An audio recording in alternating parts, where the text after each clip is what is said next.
छत्रपती संभाजीनगरमधील औरंगजेबाच्या कबरीच्या सुरक्षेमध्ये वाढ, 1 एसआरपीएफची तुकडी आणि 2 पोलीस अधिकारी तैनात।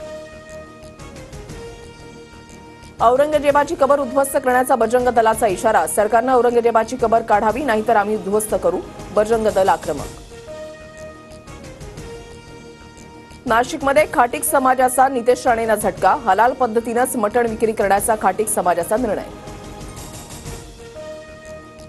खोक्याच्या घरावर कारवाईची घाई का केली, वन विभाग आणि जिल्हाधिकाऱ्यांना याबाबत विचारणा, सुरेश धस यांचं वक्तव्य।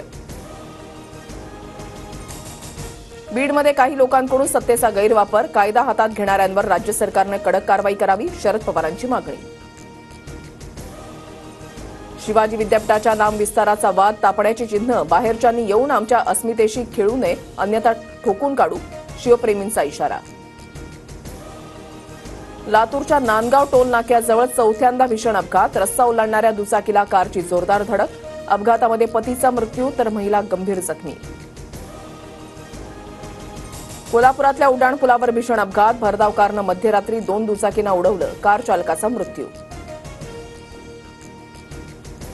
धुळवडीच्या दिवशी पंढरपूरमध्ये गोमांसाची विक्री करताना दोघं ताब्यात, 208 किलो गोमांस जप्त।